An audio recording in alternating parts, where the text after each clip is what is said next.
Communities or groups are the engine room of collaboration. But how do you know if your community or group is performing? Start on the Communities dashboard in SWOOP. By default, SWOOP will load a community or group that you're a member of.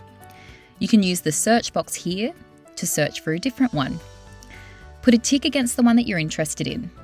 You can also select multiple communities if you'd like to. Then click OK. Now you can see how many members there are in the community, as well as how many posts, replies, and reactions there have been. Before we look at some of the other metrics, you need to think about what the purpose of your community is. Is it for people to come together to work on a task that requires coordination, or to crack a tough problem? Or is it more like a distribution channel for updates? Perhaps it's a question and answer forum. Whatever the purpose of your community is, you can use SWOOP to measure its success. If your community consists of a smaller team of people who are working together to solve a problem, then you want a very high number of active people. I aim for 100% usually. But if you have a big community of practice, a lot of lurkers should be expected, and 25% active people in this case is fine. The Community Health Index here provides a more nuanced way of displaying how people have participated over time. If it drops to yellow, then the participation level is at an unhealthy low level. Same with the two-way relationships measure, which is in the collaboration category. For small teams, the score should be in the 70s or 80s or even above. A high score means that you have a strong, cohesive team. However, if you have a broadcasting or Q&A community, then a lower score is fully expected.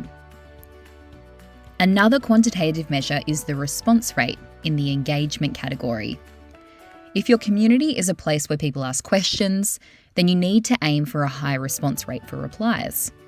For Q&A communities that require a fast response time, you probably want those replies to come in within an hour or 24 hours. For other communities, the response time aspect may not be as important. You can even see who the most influential people were here. You can use this to identify informal community leaders.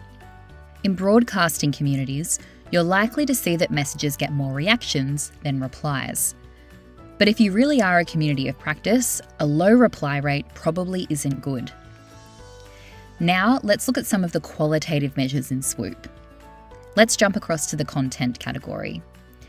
Here, you can see what the most engaging posts were and see how many replies, likes, and the number of unique individuals that participated in that thread. Finally, let's jump across to the enterprise dashboard. We can scroll down and see the top communities across the entire organisation here.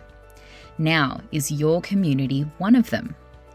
Thanks for watching, and check out our other videos to learn more about SWOOP.